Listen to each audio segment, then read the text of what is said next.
नमस्कार फ्रेंड्स, आपका स्वागत है मेरे इस नए वीडियो में। फ्रेंड्स, हड़प्पा सभ्यता के टॉपिक को एनसीईआरटी की बुक से पृष्ठ वाइज आपको इस वीडियो में समझाया गया है पूरे आसान भाषा में। तो फ्रेंड्स, ध्यान से देखिएगा, पूरा देखिएगा इस वीडियो को। एनसीईआरटी के बुक से पढ़ना बहुत ही अच्छा रहता है आपके एग्ज़ाम्स के लिए। तो फ्रेंड्स, इसी तरह के मैं वीडियो जो और भी अपलोड कर चुका हूँ पिछले 4 वर्ष के एग्ज़ाम्स में जितने भी क्वेश्चंस पूछे गए हैं कंपटीशन एग्ज़ाम्स में इस टॉपिक से संबंधित, हड़प्पा सभ्यता से संबंधित, सभी के सभी मैंने वीडियोज़ में कवर किए हैं। कुल 5 वीडियोज़ मिल जाएंगे इस टॉपिक से संबंधित क्वेश्चंस के, प्रीवियस एग्ज़ाम्स के, वो भी आप ज़रूर देख लें।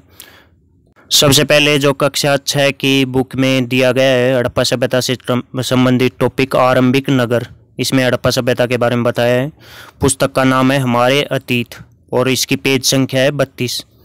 तो इसमें क्या क्या क्वेश्चंस दिए गए हैं एनसीईआरटी की बुक में वो देख लेते हैं।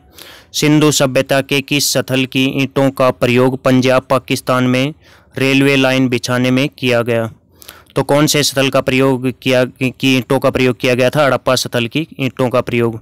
और बहुत से इतिहासकार ये मानते हैं कि हड़प्पा जो शहर था उसको बाद में इसी तरह उजाड़ दिया गया था कि इसकी ईंटों का प्रयोग कर लिया गया था रेलवे लाइन और घर बनाने में भी बहुत से लोगों ने किया था इसका प्रयोग घर बनाने में, वहाँ के जो लोकल लोग थे। सिंधु घाटी सभ्यता के किस नगर की खोज सबसे पहले हुई थी? कौन से नगर की खोज सबसे पहले हुई थी? हड़प्पा नगर की खोज ही सबसे पहले हुई थी। कब हुई थी? 1921 में। और किसने की थी? इसका ट्रिक है हद, द से बन जाएगा दयाराम साहनी ने इसकी खोज की थी। किन के नेतृत्व में की थी? सर जॉन मार्शल के नेतृत्व में हड़प्पा शहर की खोज की गई थी। और इसी कारण इस सभ्यता को हड़प्पा सभ्यता के नाम से जाना गया। क्यों? क्योंकि सबसे पहले इसका एक नगर खोजा गया था जिसका नाम था हड़प्पा। इसी कारण इस सभ्यता का नाम रख दिया गया हड़प्पा सभ्यता। सिंधु घाटी सभ्यता का असली नाम क्या है? तो क्या है इसका असली नाम? हड़प्पा सभ्यता, हड़प्पन सिविलाइजेशन इंग्लिश में बोलेंगे इसको। आद्य ऐतिहासिक युग की सभ्यता नामकरण हमेशा, आद्य ऐतिहासिक युग की जो भी सभ्यता रहेगी उसका नामकरण हमेशा सबसे पहले खोजे गए शहर के नाम पर होता है। उस सभ्यता के सबसे पहले खोजे गए शहर के नाम पर किया जाता है। तो इसका सबसे पहले खोजा गया शहर, और ये किस युग के अंतर्गत आती है? आद्य ऐतिहासिक युग के अंतर्गत आती है। कांस्य युग यानी ब्रॉन्ज एज के युग में, मेटल्स में की कैटेगरी में इसको ब्रॉन्ज एज की कैटेगरी में रखा जाता है इस सभ्यता को। नेक्स्ट, हड़प्पा सभ्यता के नगरों को कितने हिस्सों में विभाजित किया गया था? तो कुल कितने हिस्सों में विभाजित किया गया था? पृष्ठ संख्या 33 चल रहा है। अब 2 हिस्सों में विभाजित किया गया था हड़प्पा सभ्यता के नगरों को। जो धोलावीरा नगर है ये कहाँ पर, धोलावीरा कहाँ पर मिला है? गुजरात में, गुजरात के कच्छ के रण में ये शहर मिला है। ये 3 भागों में विभाजित था। बाकी सभी जो ज़्यादातर नगर हैं 2 भागों में विभाजित थे, एक तो नगर दुर्ग में और एक निचला नगर में। इसके बारे में डिटेल से आगे बताया जाएगा। लेकिन धोलावीरा में एक मध्यम नगर भी था और धोलावीरा में भी ही एक स्टेडियम के साक्ष्य मिले हैं। बहुत ही इंपॉर्टेंट है, स्टेडियम के साक्ष्य और कहीं भी नहीं मिले हैं। यानी बड़ा सा के एक मैदान मिला है, उसको स्टेडियम बताया गया है कि वहाँ पर कोई विशेष आयोजन किया जाता था धोलावीरा में। नगर के ये 2 हिस्से कहलाते हैं। तो फ्रेंड्स, एग्जाम्स में पूछे हुए क्वेश्चंस भी कवर करते जाऊंगा क्योंकि मैं 5 वीडियोज पहले अपलोड कर चुका हूँ एग्जाम्स में पूछे हुए, प्रीवियस एग्जाम्स में पूछे हुए क्वेश्चंस की, तो वो भी साथ साथ आपके कवर कर दिए जाएंगे। नगर के ये 2 हिस्से कहलाते हैं। तो एक तो था पश्चिमी भाग और एक था पूर्वी भाग। तो ये जो पश्चिमी भाग है इसको कहते थे नगर दुर्ग, और ये छोटा होता था, इसमें रईस लोग रहते थे पश्चिमी भाग में। जैसे कि वर्तमान में पश्चिमी जो हिस्सा है यूरोप वगैरह का हिस्सा, ये ही अमीर है पश्चिमी हिस्सा ही दुनिया का, भारत का पश्चिमी हिस्सा ही। तो उसी तरह उस टाइम भी ये जो नगर का पश्चिमी हिस्सा है वो अमीर लोगों का था, रईस लोगों का था, पुरोहित वर्ग का था, शासक वर्ग रहता था उसमें। और जो पूर्वी हिस्सा था वो निचला नगर था, वो आम जनता के लिए था पूर्वी हिस्सा। नगर के 2 हिस्सों में से कौन सा छोटा था लेकिन ऊंचाई पर बना था? ये जो मेन हिस्सा है इसका, जिसमें शासक वर्ग रहते थे जिस हिस्से में, वो हिस्सा ऊंचाई पर बना हुआ था। इसको नगर दुर्ग या पश्चिमी हिस्सा बोला जाता था। ये 33 नंबर चल रहा है इतिहास की बुक का, एनसीईआरटी की बुक का। 33 पेज वाइज आपको पढ़ा रहा हूँ मैं। नगर का कौन सा हिस्सा बड़ा था लेकिन वह निचले हिस्से यानी इलाके में था? नगर का पूर्वी हिस्सा वो निचले नगर में था, और ये आकार में जो पश्चिमी हिस्सा है उससे बड़ा था, लेकिन इसमें उसके मुकाबले गरीब लोग रहते थे और कम लोग रहते थे। नगरों की चार दीवारी बनाई जाती थी। ज़्यादातर जो शहर हैं उनमें जो नगर दुर्ग है, पश्चिमी हिस्सा है, उसी को चार दीवारी से कवर किया गया था, यानी दुर्ग बनाया गया था उसका। लेकिन एक कालीबंगा ऐसा शहर था जिसमें दोनों नगरों, पश्चिमी हिस्सा और पूर्वी हिस्सा, पश्चिमी नगर और पूर्वी नगर दोनों को ही चार दीवारी से ढका गया था। ये पॉइंट जरूर याद रखें, कालीबंगा वाला, ये बार बार एग्जाम से में पूछा हुआ है। पक्की ईंटों की बनाई गई थी फ्रेंड्स, ये ध्यान रखें। चार दीवारियां जो हैं नगरों की पक्की ईंटों की बनाई गई थी, और उनके मकान भी पक्की ईंटों के बनाए थे। ये बार बार एग्जाम्स में पूछा हुआ क्वेश्चन है।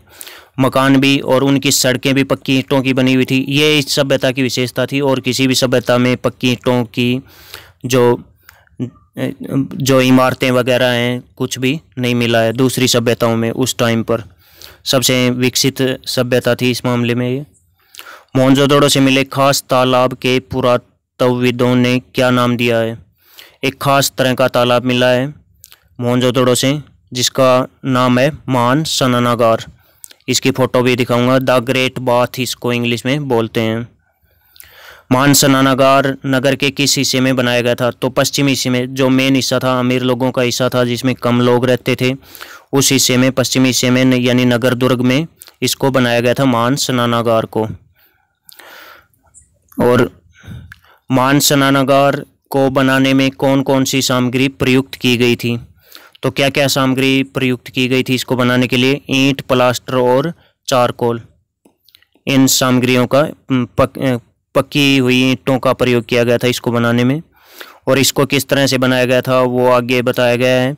ये इसकी फ़ोटो है महान स्नानागार की, मोहनजोदड़ो शहर से मिला है। और मोहनजोदड़ो जो शहर है वर्तमान में किस देश में है?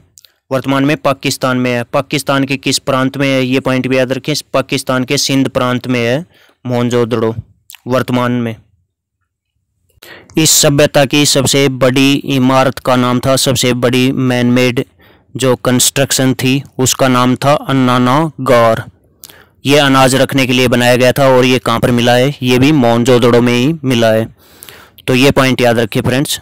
महान स्नानागार सबसे बड़ा नहीं था, सबसे बड़ा था अन्नानागार। और इसकी क्या क्या विशेषताएं थी ये भी एग्जाम में पूछ सकता है। इसमें पानी के रिसाव रोकने के लिए प्लास्टर के ऊपर चारकोल की परत चढ़ाई गई थी, ताकि इसमें पानी से, क्योंकि इसका तल भी जो है वो पक्की ईंटों से बनाया गया था, तो इसमें पानी न रिसे, इसके लिए इसमें चारकोल की परत चढ़ाई गई थी इसमें। इस सरोवर में दो तरफ से उतरने के लिए सीढ़ियां बनाई गई थी। अभी अभी मैंने फ़ोटो दिखाई आपको, इसके दोनों तरफ सीढ़ियां थी इसमें तालाब में उतरने के लिए। ये इस साइड की सीढ़ियां हैं और इस साइड भी सीढ़ियां थी इसमें। और इस सरोवर के दोनों तरफ से उतरने के लिए सीढ़ियां बनाई गई थी। इसमें भरने के लिए पानी से, कुएं से पानी निकाला जाता था। उपयोग के बाद इसे खाली कर दिया जाता था। जब किसी विशेष आयोजन पर लोग इसमें स्नान करते थे, किसी विशेष त्यौहार वगैरह पर, जिस तरह आजकल भी जो सूर्य ग्रहण का अवसर होता है उस पर स्नान का प्रबंध रहता है, स्नान करने का, उसी तरह का स्नान यहाँ पर किया जाता था, धार्मिक स्नान। तो उसको उपयोग करने के बाद बहुत से लोग नहा लेते थे, उसके बाद इसको साफ कर दिया जाता था, खाली कर दिया जाता था। ऐसा अनुमान लगाया जा सकता है कि यहाँ विशिष्ट नागरिक विशेष अवसरों पर स्नान करते थे, क्योंकि ये विशिष्ट नागरिकों वाले क्षेत्र में था, यानी नगर दुर्ग में ये था, पश्चिमी हिस्से में, जिस हिस्से में विशिष्ट नागरिक रहते थे, यानी शासक वर्ग के नागरिक रहते थे। पुरोहित वगैरह का बहुत ज़्यादा सम्मान किया जाता था उस टाइम में, शासक वर्ग में रखा जाता था। राजा पुरोहित की मूर्ति भी मिली है, वो भी कहाँ से? मोहनजोदड़ो से ही मिली है। अगले पॉइंट देख लेते हैं। और ये महान स्नानागार के चारों ओर कमरे भी बनाए गए थे, फ्रेंड्स, चारों ओर से। तो विशेष आयोजन के लिए ये स्थल था। अग्निकुंड के साक्ष्य कहाँ से मिले हैं? तो अग्निकुंड के साक्ष्य जो कालीबंगा से मिली हैं उनका बहुत ज़्यादा महत्व हो रहा है। लोथल से भी अग्निकुंड के साक्ष्य मिले हैं। इन अग्निकुंडों में संभवतः यज्ञ के लिए प्रयोग किया जाता होगा। तो सबसे पहले यज्ञ के साक्ष्य कहाँ से मिले हैं? कालीबंगा से। कालीबंगा व एवं लोथल से मिले हैं। अग्नि पूजा के इससे साक्ष्य क्लियर होते हैं कि अग्नि पूजा उस टाइम की जाती थी। किन किन नगरों से बड़े बड़े भंडार गृह मिले हैं? कौन कौन से नगरों से बड़े बड़े भंडार गृह? मैंने बताया अन्नानागार, अनाज रखने के लिए बड़े बड़े भंडार गृह वो बनाते थे। अन्नानागार इस सभ्यता की सबसे बड़ी मैन मेड इमारत थी। तो ये हड़प्पा है, मोहनजोदड़ो है और लोथल है। यहाँ से बड़े बड़े भंडार गृह मिले हैं। और मोहनजोदड़ो का विशाल जो अन्नानागार था वो इस सभ्यता की सबसे बड़ी इमारत था। मिट्टी के बर्तन किस रंग के मिले हैं? तो मिट्टी के बर्तन वैसे जो मिट्टी होती है उसको आंच में पकाकर लाल बना दिए जाते थे, लेकिन अलग से इन पे लाल रंग पोता भी जाता था। तो लाल रंग के ये मिले हैं। मिट्टी के लाल बर्तनों पर काले रंग के चित्र बनाए जाते थे। इन पर काले रंग के पहले इनको लाल रंग से रंग दिया जाता था, उसके बाद काले रंग से इनकी लिपि में कुछ लिखते थे। इनकी भाव चित्रात्मक इनकी लिपि थी, याद रखें। काले रंग से कुछ चित्र बनाते थे अपने पशुओं वगैरह का, जो इनके लिए पूजनीय पशु थे, एक सिंगा वगैरह के चित्र बनाते थे। उस समय ब्लेड किसके बने होते थे? तो ब्लेड फ्रेंड्स उस समय किसके बने होते थे? पत्थर के होते थे। आज की तरह जिलेट वाले ब्लेड तो उस टाइम मिलते नहीं थे। पत्थर के ब्लेडों से ये सेव वगैरह किया करते थे। दाढ़ी रखने का भी उस टाइम लोगों को शौक था। हड़प्पाई यानी इंडस वैली सिविलाइजेशन स्थलों की खुदाई से मिलते हैं। क्या क्या मिलते हैं? पत्थर के बाट, मोहरें, मनके, तांबे के उपकरण, इनकी फोटो भी दी हुई। तो ये चीज़ें मिलती हैं खुदाई में। ये पत्थर के बाट हैं उस टाइम के। ये कीमती जो चीज़ें हैं उनको तोलने के लिए काम में लाए जाते थे। और ये उस समय की मोहर है। ये एक सिंगा का चित्र बना हुआ है इस पर। और ये बच्चों के खेलने के खिलौने हैं। और बच्चों के खेलने के खिलौने में बाकी गाय का कोई भी जो मॉडल है वो नहीं मिला है बच्चों के खेलने के खिलौने में, गाय वगैरह का। तो गाय का कमी नॉलेज था इस सभ्यता के लोग। ये मनके से बनाते थे ये। और ये पुरोहित राजा की मूर्ति है, दाढ़ी वाले पुरोहित राजा की मूर्ति है। ये भी मोहनजोदड़ो से ही मिली है। इसी एनसीईआरटी की बुक्स के पृष्ठ संख्या 34 से क्या क्या विशेषताएं बताई गई हैं वो और देख लेते हैं। घरों की विशेषताएं बताई गई हैं। हड़प्पा सभ्यता से संबंधित टॉपिक ही चल रहा है फ्रेंड्स। इन नगरों के घर 1, 2 या बहुमंजिला बने होते थे। तो मोहनजोदड़ो में तो बहुत ही विकसित सभ्यता थी, वहाँ पर बहुमंजिला इमारतें भी बनी हुई थी उस टाइम। घर के आंगन के चारों ओर कमरे बने हुए होते थे, बीच में आंगन छोड़ दिया जाता था। राजस्थान के पुराने मकान भी आज यदि आप देखोगे तो इसी मॉडल पर बनाए जाते हैं। और चारों ओर मकान बना दिए जाते थे। ये जैसे गेट हो गया इस मकान का, इस तरह से बनाए जाते थे फ्रेंड्स। अधिकांश घरों में स्नान घर और शौचालय होता था। स्नान घर हर एक घर में होता था। और जो विकसित हो गई थी तब ये सभ्यता, तो शौचालय भी उनके घरों में बना हुआ होता था। कुछ घरों में कुएं भी होते थे। जब ये विकसित अवस्था में पहुंच गई थी ये सभ्यता, तो उनके घरों में कुएं भी मिले हैं।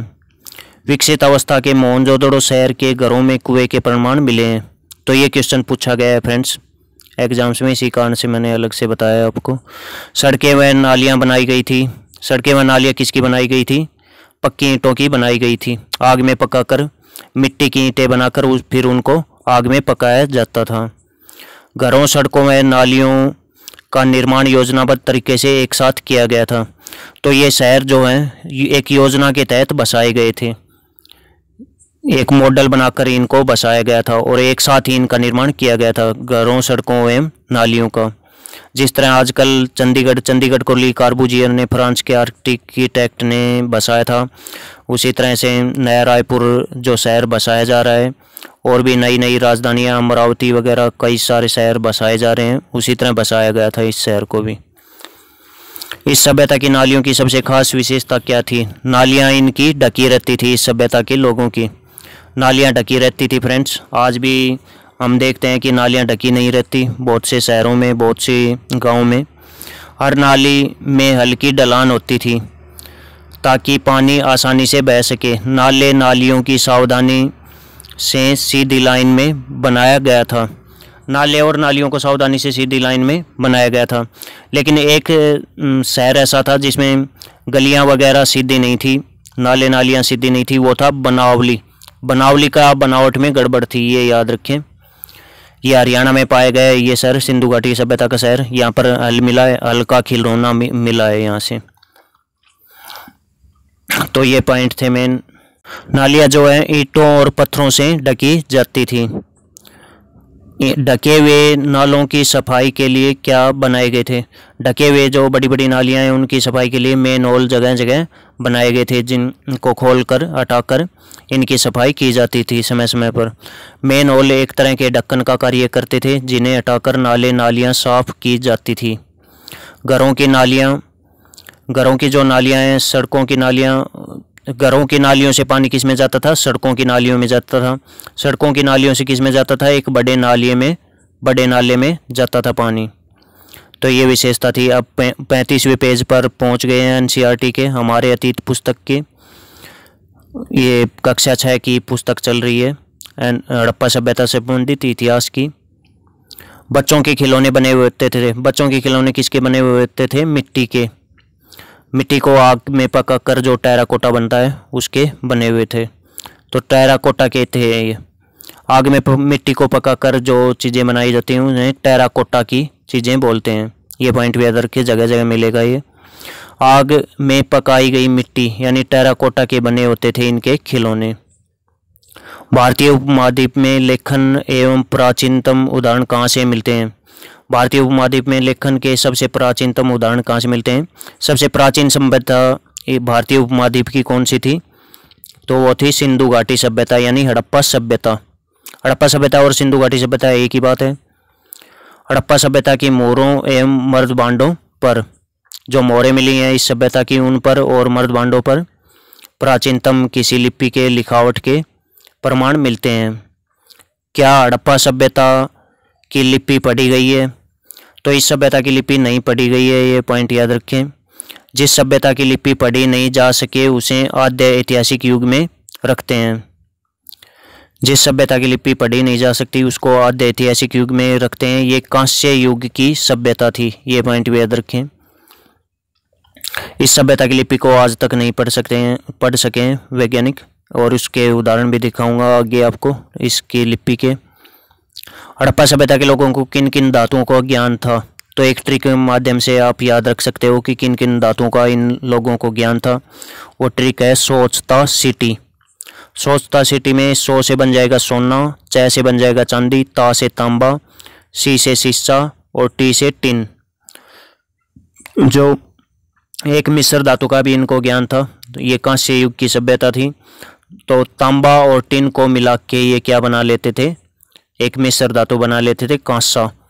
और कांसा किन किन की मिश्र धातु है ये भी पूछा जाता है एग्जाम्स में। इसका भी ट्रिक है कांता टी। कांता टी नाम आप याद रखें।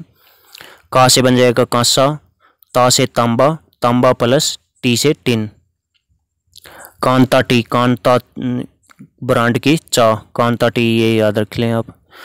तांबा एवं कांसा धातु का उपयोग ज़्यादातर होता था। किस काम के लिए होता था तांबा और कांसा धातु का? तो इसका प्रयोग होता था औजार वगैरह बनाने के लिए, हथियार वगैरह, गहने वगैरह, बर्तन वगैरह बनाने के लिए इसका प्रयोग तांबा एवं कांसा धातु का किया जाता था। सोना और चांदी धातु का प्रयोग ज़्यादातर किस में होता था?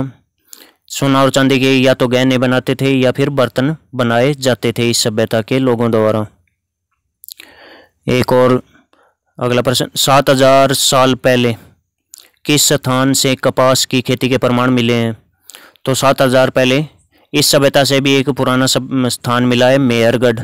वहाँ से कपास की खेती के प्रमाण मिले हैं।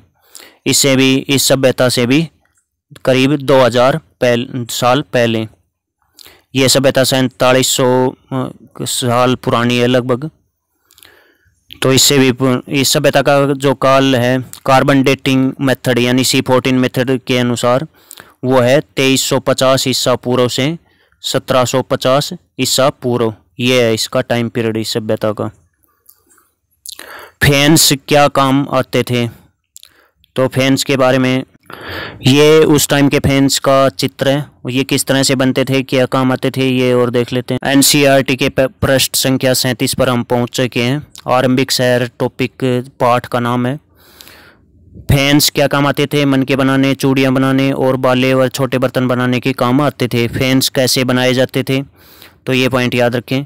बालू स्फटिक पत्थरों के चूर्ण, बालू होती थी और ये इन विशेष पत्थरों का चूर्ण होता था। इनको गोंद में मिलाकर वस्तुएं बनाई जाती थी। उसके बाद उन वस्तुओं पर एक चिकनी परत चढ़ाई जाती थी और ये पत्थर तो पता नहीं क्या स्फटिक पत्थर होते थे, इनका चूर्ण बना लिया जाता था और इसके बाद इन पर चिकनी परत चढ़ाई जाती थी। बना लेने के बाद गोंद में इनको गूंथ दिया जाता था। ऐसे बनते थे ये फेन्स। पृष्ठ संख्या 38 देखते हैं। हड़प्पा सभ्यता के लोग तांबे का आयात कहाँ से करते थे? तांबा, इससे पहले की जो सभ्यता थी वो थी ताम्बर युगीन सभ्यता, और ताम्बर युगीन सभ्यता से भी पहले की सभ्यता थी पाषाण युगीन सभ्यता। तो ये तांबे का आयात कहाँ से करते थे? ये राजस्थान और ओमान से। वर्तमान में भी राजस्थान में जो कॉपर और खेतड़ी का एरिया है वहाँ पर बहुत ज़्यादा तांबा यानी कॉपर मिलता है। तांबे को इंग्लिश में कॉपर बोलते हैं और कॉपर एक स्थान का भी नाम है राजस्थान में। तांबे का आयात कहाँ से करते थे? राजस्थान और ओमान देश से। ओमान देश है ये, इसकी राजधानी का नाम है मस्कट, अरब देश है ये। टिन धातु का आयात कहाँ से करते थे? टिन धातु बहुत ही उपयोगी थी, कांसा बनाने के लिए बहुत ही ज़रूरी थी ये टिन धातु। तांबा में मिलाकर टिन को कांसा बनाया जाता था। कहाँ से आयात करते थे, कहाँ से मंगवाते थे ये? ईरान और अफगानिस्तान से। बहुमूल्य पत्थर का आयात ये कहाँ से करते थे? जो कीमती पत्थर है उसका आयात करते थे गुजरात, ईरान और अफगानिस्तान से। तो फ्रेंड्स आपका क्वेश्चन होगा कि राजस्थान और गुजरात तो भारत का हिस्सा है, तो दूसरे स्थानों पर यानी मोहनजोदड़ो के लोग यदि इनको चाहिए हो, तांबा चाहिए हो, तो ये राजस्थान से लेके जाते थे, आयात ही करते थे उस टाइम। गुजरात से ये क्या बहुमूल्य पत्थर मोहनजोदड़ो के लोग लेकर जाते थे। मोहनजोदड़ो कहाँ है? पाकिस्तान के सिंध प्रांत में था। और राजस्थान में भी एक नगर मिला है, वैसे तो कालीबंगा मिला है। गुजरात में बहुत सारे, सबसे ज़्यादा नगर किस राज्य में मिले हैं? उसका आंसर रहेगा गुजरात। गुजरात में सबसे ज़्यादा नगर मिले हैं। धोलावीरा हो गया, लोथल हो गया, रंगपुर हो गया, ये सब नगर वहाँ मिले हैं। हड़प्पा सभ्यता के लोग सोने का आयात कहाँ से करते थे? सोना बहुत ही कीमती, वर्तमान में भी इस स्थान पर बहुत ज़्यादा जो सोना पाया जाता है। इस स्थान का नाम है आधुनिक कर्नाटक। कोलार की खाने हैं उनमें सोना पाया जाता था। ज़मीन की जुताई के लिए उस समय ये इनका कोलार की खानों का ज्ञान नहीं था फ्रेंड्स, ये पॉइंट याद रखें, लेकिन सोना वहाँ तब भी मिलता था। कर्नाटक से ये लोग मंगाते थे हड़प्पा सभ्यता के लोग। ज़मीन की जुताई के लिए किसका प्रयोग करते थे? ये ज़मीन की जुताई के लिए हल का प्रयोग करते थे। तो बहुत ही इम्पोर्टेंट आविष्कार था उस टाइम के लिए, और कहीं भी इस तरह के औजार का प्रयोग ज़मीन की जुताई में नहीं किया जाता था। टेराकोटा से बना खिलौना हल कहाँ से मिला है? बनावली हरियाणा से। उसकी चित्र भी आपको दिखाऊंगा, उस जो खिलौना मिला है उसका। जुते हुए खेत के प्रमाण कहाँ से मिले हैं? कालीबंगा। कालीबंगा राजस्थान से जुते हुए खेत के प्रमाण मिले हैं फ्रेंड्स उस टाइम। ये उस हल के खिलौने का चित्र है। ये हल है, हल का खिलौना जो किसान खेतों को जोतने के लिए प्रयोग करते थे पुराने टाइम में। और ये इसका मॉडल ये कहाँ से मिला है? ये खिलौना बनावली हरियाणा से ये प्राप्त हुआ है। हड़प्पा सभ्यता के लोग कौन कौन सी फसल उगाते थे? तो उनका पता भी लगता है खुदाई से। पौधों के अवशेषों से पता चलता है कि हड़प्पा के लोग क्या क्या उगाते थे। क्या उगाते थे? गेहूँ उगाते थे, जौ उगाते थे, दालें उगाते थे, मटर भी, धान भी ये उगाते थे। धान को एक और नाम क्या बोलते हैं? चावल, इंग्लिश में क्या बोलते हैं? राइस। तिल भी ये उगाते थे, सरसों भी ये लोग उगाते थे। तो इन फसलों की ये खेती करते थे। हड़प्पा वासियों के पालतू पशु क्या क्या थे? गाय, भैंस, भेड़ और बकरियां, ये इनके पालतू पशु थे। धोलावीरा यानी गुजरात में जल संरक्षण का मॉडल के लिए प्रसिद्ध है। वर्षा के जल का संरक्षण के लिए, सिंचाई के लिए ये जल का संरक्षण भी करते थे। और जल संरक्षण का मॉडल कहाँ से मिलता है? धोलावीरा से। ये वर्षा के जल को संग्रहित कर लेते थे और उसका प्रयोग बाद में सिंचाई के लिए करते थे। पेज नंबर 39 पर पहुंच गए हैं NCERT के। शिकार के लिए पसंदीदा जानवर इनका क्या था? इनका पसंदीदा जानवर था हिरण। ये मनोरंजन के लिए भी शिकार करते थे, मछली भी पकड़ते थे मनोरंजन के लिए, और अपनी आजीविका के लिए, खाने के लिए भी पकड़ते थे मछलियाँ वगैरह। हड़प्पा सभ्यता के लोग बेर जैसे फलों, इनका बेर भी इनका फेवरेट फलों में था, फ्रूट्स में। बेर के फलों को इकट्ठा करते थे और मछलियाँ पकड़ते थे। धोलावीरा नगर जो है वो गुजरात के किस इलाके में बसा हुआ था? ये बसा हुआ था कच्छ में। और ये दूसरा सबसे बड़ा नगर है इस सभ्यता का। पहला सबसे बड़ा नगर है राखीगढ़ी हरियाणा का, उसके बाद धोलावीरा आता है, उसके बाद मोहनजोदड़ो का नंबर आता है। ये कहाँ पर, धोलावीरा कहाँ पर था? कच्छ में था। और ये एक ऐसा शहर था जिसमें जहाँ पर स्टेडियम के साक्ष्य मिले हैं। और ये 3 भागों में विभाजित था, बाकी के शहर 2 भागों में विभाजित थे। इसमें मध्यम नगर भी पाया गया है। नेक्स्ट पॉइंट, एक तो पश्चिमी हिस्सा होता था नगर का, एक उच्च नगर होता था जो हाई क्वालिटी के लोग, मतलब शासक वर्ग के लोग जिसमें रहते थे, और एक निचला नगर जिसमें आम जनता रहती थी। इसमें मध्यम वर्ग के, जो आजकल मध्यम वर्ग की जनसंख्या जैसे सबसे ज़्यादा है, तो उस वर्ग के लोगों के लिए एक मध्यम नगर भी था इसमें। कहाँ पर? धोलावीरा में। हड़प्पा सभ्यता के ज़्यादातर नगर 2 भागों में विभक्त थे, ये आगे बताया गया है। वहीं खालिस्तान नगर को 3 भागों में बांटा गया था, वो नगर था धोलावीरा। या ऊपर मैं आपको बता चुका हूँ क्या कॉन्सेप्ट था 3 नगरों का। मध्यम नगर भी था इस शहर में। धोलावीरा नगर में एक बड़ा खुला मैदान मिला है। यह किस कार्य हेतु प्रयोग किया होता था? तो खुले मैदान को उसी को स्टेडियम माना गया है। तो स्टेडियम के साक्ष्य कहाँ से मिले हैं? धोलावीरा, गुजरात से। यहाँ सार्वजनिक कार्यक्रम आयोजित किए जाते थे। सार्वजनिक कार्यक्रम यहाँ पर स्टेडियम में आयोजित किए जाते थे। एक खुला मैदान जो मिला है, यह खुला मैदान क्या था? एक स्टेडियम था। यह उस टाइम का यातायात का साधन है। ये खिलौना मिला है खुदाई से, और ये भी मिला है खुदाई में उनका एक और यातायात का साधन, ट्रांसपोर्ट का साधन उस समय के। ये गोदीवाड़ा है जो कहाँ से मिला है? लोथल से। और फ्रेंड्स, ये मोर इस तरह से वो सीलिंग करते थे। जैसे कि सीलिंग आजकल कोई भी पैकिंग, यदि ये पता लगाना हो कोई ये पैकिंग खोली, मोर लगा के इसकी सीलिंग की जाती थी, यहाँ पर मोर चिपका के। तो जैसे कि कोई भी पैकिंग हो, जैसे कि इनकम टैक्स वाले छापा मारने के बाद जो सीलिंग करते हैं, सील करते हैं, उसी तरह की सीलिंग ये होती थी। हड़प्पा शहर जो है किस नदी के तट पर बसा हुआ था? हड़प्पा शहर, इसका ट्रिक है हरा।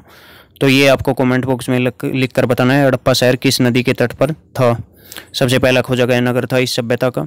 दयाराम साहनी ने इसकी खोज की थी। मोहनजोदड़ो जो दूसरा शहर था, इसकी खोज राखड़दास बनर्जी ने की थी। मोहनजोदड़ो किस नदी के तट पर बसा हुआ था? मोसी इसकी ट्रिक है। तो कमेंट बॉक्स में लिख कर बताइएगा हरा और ये मोहनजोदड़ो कि कहाँ पर, किस नदी के तट पर बसे हुए थे। फ्रेंड्स, अगले वीडियोस ज़रूर देखिएगा। क्लास 8th की हिस्ट्री की बुक्स और ये क्लास 6th की हिस्ट्री की बुक्स हैं, और भी कुछ क्वेश्चन रह गए, ये भी करवाए जाएंगे NCERT के। और क्लास 8 की NCERT और क्लास 12th की NCERT से हड़प्पा सभ्यता के टॉपिक को कवर किया जाएगा, वो भी आप ज़रूर देख लें। और आपकी स्क्रीन पर जो ये वीडियोज़ और प्लेलिस्ट आ रही हैं, ये भी देख लीजिएगा।